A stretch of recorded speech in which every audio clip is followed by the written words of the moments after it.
el Centro Apostólico Altar de Jehová de Eclesía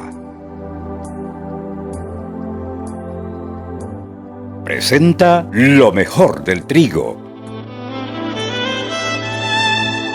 Conduce Lourdes Bravo de Villar.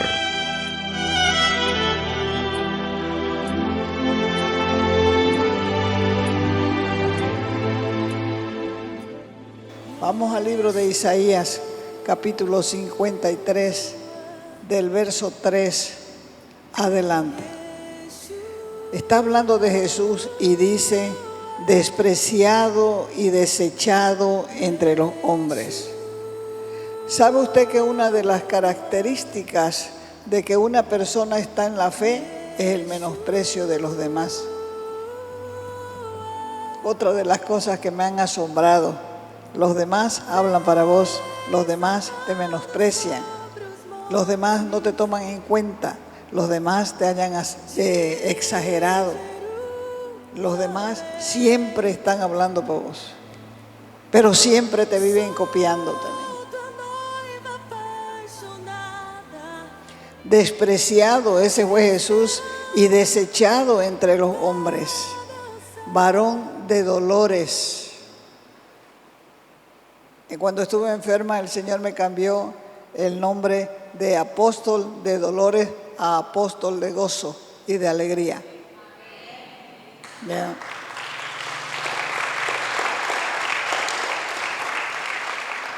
De Jesús decían: varón de dolores, experimentado en quebranto. Y como que escondimos de él el rostro, fue menospreciado. No lo estimamos. Ciertamente llevó él nuestras enfermedades y sufrió nuestros dolores, y nosotros le tuvimos por azotado. Porque cada vez que una persona se enferma dice: debe estar en pecado. Debe estar en pecado. O sea que cuando Jesús estaba siendo crucificado, la gente decía lo mismo: debe estar en pecado.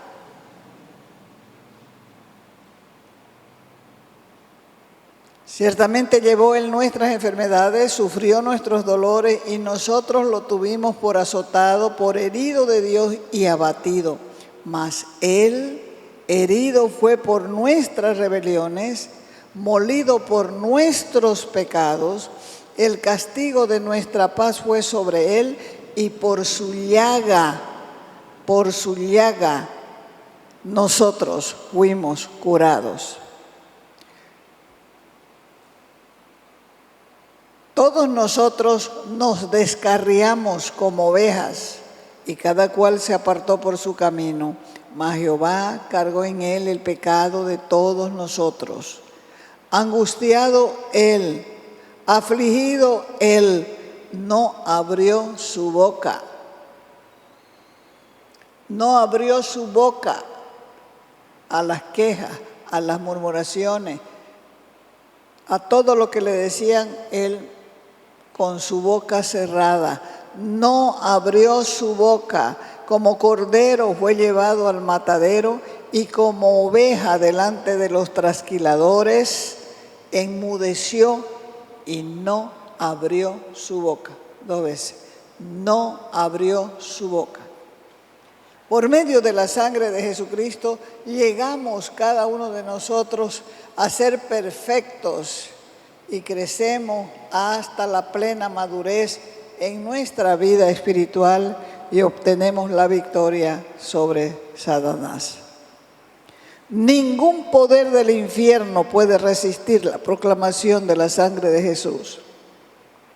En la Biblia se habla de la sangre desde Génesis, donde la sangre de Abel, dice la Escritura, que clama por venganza, hasta el final la sangre de Cristo, que clama por perdón delante del Padre. La Biblia nos dice que la vida está en la sangre. Por eso dice él: y yo se las he dado la sangre para hacer expiación sobre el altar por vuestras almas. Y la misma sangre hace expiación por las personas. Así como la luz es la única que puede triunfar sobre las tinieblas, la vida es la única que triunfa sobre la muerte. En el Antiguo Testamento el sumo sacerdote entraba al lugar santísimo cada año para esparcir la sangre de un sacrificio de animal delante del arca. Esa era una manera temporal de hacer expiación por un año. O sea que les perdonaba el Señor los pecados de un año a toda la nación de Israel.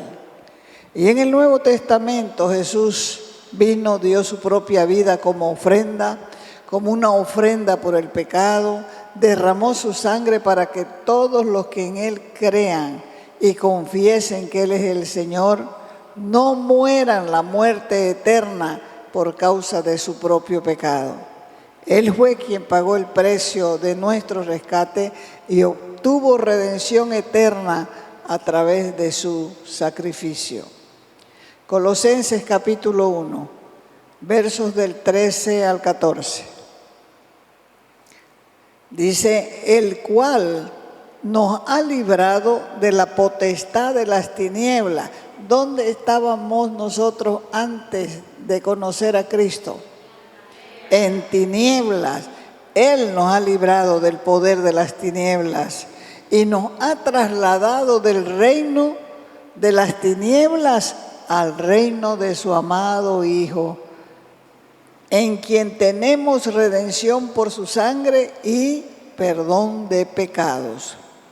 Es decir, que Dios entró en pactos de sangre con su pueblo desde el principio. Noé, al salir del arca, levantó un altar con un sacrificio de sangre. Y así cada persona que hacía pacto con Dios hacía un sacrificio de sangre porque tenía que ofrecer un animal. Así que se moría el animal, se derramaba su sangre y tenían que cocer ese animal. Abraham hizo pacto y Dios le prometió que sería padre de naciones. Moisés, después de recibir los mandamientos, reunió al pueblo y también ofreció becerros como sacrificio. Y con la sangre roció al pueblo diciendo, esta es la sangre de la alianza de Jehová que ha hecho con ustedes conforme a todos estos compromisos. Entonces, la sangre, la promesa de protección con la sangre, en el Antiguo Testamento, Dios le dijo a Moisés que protegería a los hijos de Israel de la muerte de los primogénitos y les dio instrucciones precisas. Les dijo al pueblo que mataran el cordero para la Pascua, recogieran la sangre en un lebrillo y con esa sangre señalaran los dinteles de sus casas. Toda la protección de Israel giraba alrededor del cordero pascual, porque la sangre era aplicada en las puertas, en los dinteles de las casas, para que el ángel de la muerte pasara de largo. Cuando el cordero fuese muerto, la sangre iba a ser recogida, como les dije, y mientras estaba en los postes de las puertas de la casa, el ángel de la muerte pasaba de largo porque la sangre era su protección. Pero eran dos cosas que tenían que tener: la obediencia y la sangre aplicada. Y todos los que estaban en la casa entonces quedaban bajo protección. Esa primera Pascua fue una sombra de lo que ocurriría en la cruz del Calvario. Por eso el apóstol Pablo le escribió a los Corintios y le dijo, nuestra Pascua, que es Cristo, fue sacrificada por nosotros. O sea que todo lo que se hizo antes de salir de Egipto era una muestra del sacrificio del Cordero Jesús, que como dijo Juan el Bautista, es el Cordero de Dios que quita los pecados del mundo. Allí nosotros fuimos redimidos por la sangre de un cordero, sin mancha, sin contaminación. Por eso se lo escogía 3 días antes para observar que el animal no tuviera defecto que fuera perfecto. Y el Señor les dijo a los israelitas, van a seleccionar un cordero por familia. Si la familia es pequeña, entonces se van a unir con la familia vecina para que reciban las bendiciones y puedan conducir sus casas a la salvación. Si nosotros vemos la Escritura, nos vamos a dar cuenta que Abraham hizo sacrificios para Dios. Levantó un altar e hizo sacrificios. Noé levantó otro altar e hizo sacrificios. Moisés levantó otro altar e hizo sacrificios. Porque el altar era móvil. El altar era móvil. O sea que ellos iban caminando y tocaba ofrecer un sacrificio, paraban, levantaban su altar, ofrecían el sacrificio y después seguían avanzando. Más allá hacían lo mismo. Pero ahora el sacrificio nosotros lo hacemos diario porque el Cordero de Dios que quita el pecado del mundo está dentro de nosotros. Por eso es que dice la Escritura, cree en el Señor Jesucristo y serás salvo tú y tu casa, porque el Cordero tiene que ir con la casa vecina cuando la familia es muy pequeña. Cuando se le pide al Señor que cubra a su familia con la sangre de su Hijo, Dios construye un cerco de protección alrededor de su hogar mediante la oración. Y la sangre puede ser aplicada a la familia, pero para vivir en victoria, la clave es, les dije dos cosas, la sangre y la obediencia. La clave es obedecer la palabra de Dios. ¿Por qué debemos cubrirnos con la sangre todos los días? No es superstición, no es una vana repetición. ¿Sabe por qué debemos cubrirnos con la sangre? Debido a que tenemos comunión con Dios y además porque cada vez que pecamos rompemos el cerco de protección. Entonces, la protección de Dios se retira cuando nosotros hacemos algo que va en contra de sus mandamientos. Porque la sangre es efectiva ¿cuándo? Cuando hay obediencia. La sangre es efectiva cuando hay obediencia. Pero la protección de Dios se retira cuando nosotros pecamos. Josué capítulo 7, verso 10. Recuerden que cuando Josué entró a Jericó, ellos estaban felices porque hicieron una victoria maravillosa. Pero resulta que cuando entraron a Jai, tuvieron problemas y tuvieron varios muertos. Y con los muertos, Josué quedó devastado. Entonces, él comenzó a llorar delante de Dios y Dios le dijo a Josué lo siguiente: levántate, ¿por qué te postras así sobre tu rostro? En otras palabras, ¿por qué tenés esa cara? ¿Por qué estás llorando? Si lo que está pasando aquí es que Israel ha pecado.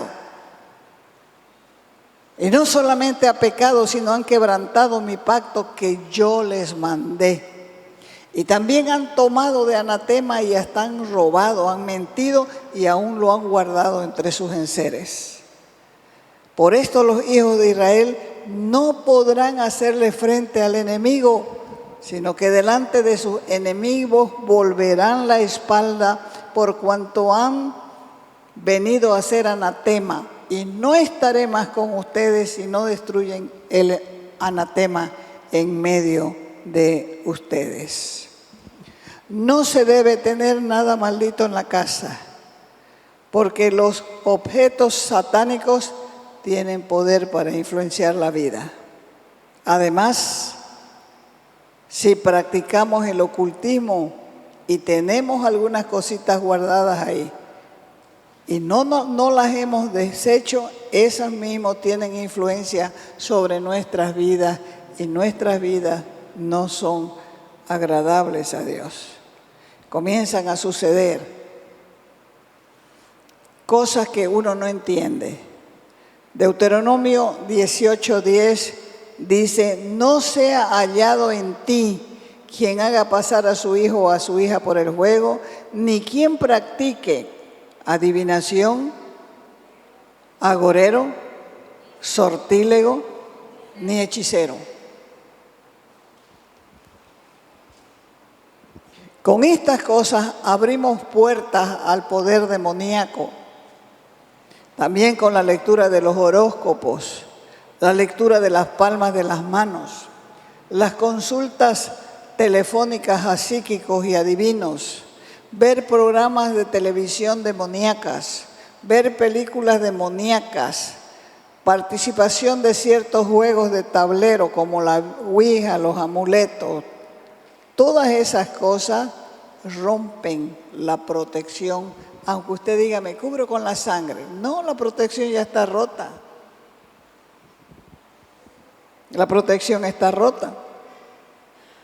Porque si posees algunas de estas cosas por el bien de tu alma y de tu casa, destruílas. A veces la gente no quiere destruirlas y las tiene guardaditas. Saque esa basura y destrúyalas. Deuteronomio, capítulo 7, verso 25 al 26. Miren lo que se tiene que hacer con todos esos ídolos que usted supuestamente tiene en su casa o tenía en su casa. Las esculturas de los dioses quemarás en el fuego. No vas a codiciar la plata ni el oro de ellas para tomarlo para ti, para que no tropieces en ellos, pues es abominación a Jehová tu Dios. Y no traerás cosa abominable a tu casa para que no seas anatema. Del todo las aborrecerás y las abominarás, porque es anatema. Hechos, capítulo 19, verso 18.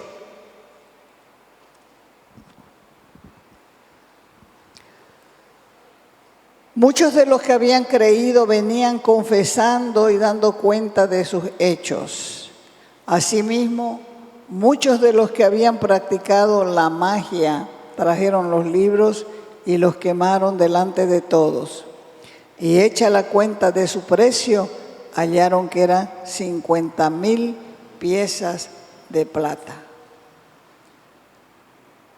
O sea que les aclaro que invocar la sangre no es superstición. La sangre es eficaz, la sangre nos protege, pero es cuando hay obediencia, y la obediencia es la que nos hace quitar todas estas cosas de nuestras casas. ¿Qué es eso de ser cubierto con la sangre de Jesús? Quiere decir que con la sangre de Jesús nosotros nos apropiamos de todos sus beneficios: protección, reconciliación, perdón, acceso al trono de la gracia, seguridad, redención, purificación, santificación y victoria. Cubrirse con la sangre tampoco es un rito, sino el resultado de una relación con Jesús a través de un pacto de sangre con Él. Si la sangre de animales pudo proteger a una familia en el libro de Éxodo, ¿cuánto más poder tiene la sangre de Cristo para protegernos ahora, haciendo posible una cobertura sobre nosotros y en nuestras casas? Cuando un leproso era sanado, ya saben que la lepra representa el pecado. Cuando un leproso era sanado, tenía que venir delante del sacerdote. Y el sacerdote, cuando declaraba limpio al leproso, hacía también una serie de ritos con sangre de animal que traía el leproso para su sacrificio. Y la sangre traía limpieza al leproso. Como les dije, la lepra simbolizaba al pecador. El sacerdote aplicaba 3 veces al leproso con sangre, porque un propósito específico había para esa aplicación. El sacerdote aplicaba la sangre sobre el lóbulo de la oreja derecha. Y cuando se aplica la sangre a nuestros oídos, se nos protege ¿de qué? De la voz del enemigo. Levítico 14:14. Ahí dice clarito que el sacerdote tomará de la sangre de la víctima por la culpa y la pondrá el sacerdote sobre el lóbulo. Aquí donde va el arito, ese es el lóbulo de la oreja derecha del que se purifica. Sangre en el pulgar de la mano derecha y sangre sobre el pulgar del pie derecho. O sea, nuestros oídos tenían que ser santificados para no escuchar la voz del enemigo. Nuestras manos tenían que ser santificadas y nuestro caminar. Porque si nosotros no tenemos el pulgar, que es el dedo gordo, no podemos caminar. Y sin el pulgar de la mano nosotros no podemos agarrar absolutamente nada. Haga su dedo así, trate de agarrar su Biblia. No la va a poder sostener. No, ese es cuadernillo. Biblia estoy diciendo, no la va a poder sostener, porque este es el que da el equilibrio. Para pararse y para agarrar las cosas, en este caso agarrar la espada que es la Biblia. Así que como creyentes tenemos poder contra los ataques verbales del enemigo. Isaías capítulo 54, verso 17. Ninguna arma forjada contra ti prosperará, y condenarás toda lengua que se levante contra ti en juicio, porque esta es la herencia de los siervos de Jehová, y su salvación de mí vendrá, dijo Jehová. Nosotros podemos condenar las voces de lenguas mentirosas de los enemigos de Dios mediante la sangre de Cristo y la autoridad de la palabra. No es la voz de Satanás la que debemos escuchar, sino la voz del Salvador. Por eso es que necesitamos aplicar la sangre a nuestros oídos. ¿Por qué habla el enemigo? Habla, y a veces habla más que Dios. ¿Y por qué habla más que Dios? Porque has vivido con Él toda tu vida. Estás acostumbrado a lo que habla, a lo que escucha. Es tu costumbre. En cambio, acá estás aprendiendo a escuchar la voz de Dios. Isaías 61:8 dice, porque yo, Jehová, soy amante del derecho, aborrecedor del latrocinio para holocausto. Por tanto, afirmaré en verdad su obra y haré que con ellos pacto perpetuo. Fíjese que el sacerdote aplicaba la sangre sobre el pulgar de su pie derecho, porque nuestros pies simbolizan, como les dije hoy, nuestro caminar en la vida cristiana. Por eso es que el leproso era untado con sangre en su pulgar derecho. Luego el sacerdote ungía con el aceite 7 veces, porque Dios unge lo que la sangre ha cubierto. Y el aceite de la unción representa la obra del Espíritu Santo al consagrar y dar poder para el servicio. Por eso el Señor les dijo a sus discípulos, no se vayan de Jerusalén, esperen la promesa. Faltaban 10 días, pero ellos no sabían cuántos días faltaban. Para Pentecostés faltaban 10 días. Y les dijo, no se vayan, esperen la promesa, para que venga el Espíritu Santo sobre ustedes y puedan ser testigos míos en Jerusalén, en Judea, en Samaria y hasta lo último de la tierra. El sacerdote tomaba del aceite y ungía la oreja derecha, el pulgar derecho y el pulgar del pie derecho se hacía sobre la sangre que ya estaba allí. O sea que le echaba sangre y le echaba aceite. Y el resto del aceite se ponía sobre la cabeza para cubrirlo con su espíritu totalmente. Todo eso era simbólico. Es como la oveja. La oveja le echaban, el pastor le echaba a la oveja un aceite mantecoso, grueso le echaba a la oveja. Porque si a la oveja le entraba una mosca o le ponía quereza en la nariz, el gusano iba subiendo hasta su cabeza y la oveja se enloquecía de dolor.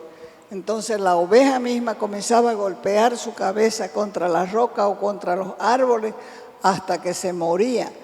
Por eso el aceite es importante sobre nuestras cabezas para que el enemigo no esté hablando y susurrándonos cosas que no son de Dios. Y para eso es que Dios nos lleva a estudiar la Escritura, para que llenemos nuestra mente de las cosas de Dios.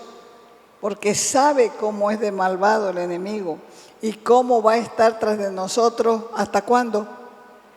Siempre, siempre, siempre, porque él no pierde las esperanzas, es constante, más constante que muchos cristianos.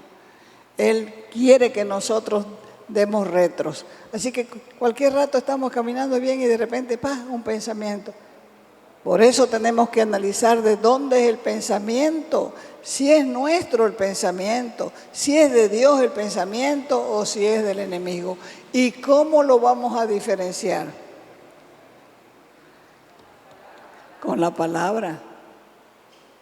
Con la palabra. Dios nos provee perdón, redención por medio de su sangre. Él nos compra la libertad por el precio del rescate para que no seamos más esclavos del pecado. Porque dice la Escritura que el que peca, esclavo es del pecado. Uno puede decir, yo no soy esclavo de nadie. La Escritura dice que el que peca es esclavo del pecado. Efesios capítulo 1, verso 7. Dice, en quien tenemos redención por su sangre, el perdón de pecados según las riquezas de su gracia. O sea que las riquezas de su gracia son tantas que tenemos perdón de pecados y redención por su sangre. Nuestros pecados son perdonados por la sangre de Cristo. Primera de Juan capítulo 1, verso 7. Dice, pero si andamos en luz, como Él está en luz, tenemos comunión unos con otros. Y la sangre de Jesucristo, su Hijo, nos limpia de todo pecado. Es por eso que proclamamos la sangre, invocamos la sangre, porque sabemos que tiene poder. Además, la Biblia nos dice que la vida está en la sangre. Y lo único que puede triunfar sobre las tinieblas es la muerte de Cristo en la cruz. ¿Sabían ustedes que cuando Jesús murió el diablo pensó que había ganado? Él estaba feliz pensando que había ganado, hasta que el tercer día Jesús se levantó de entre los muertos y vive para siempre.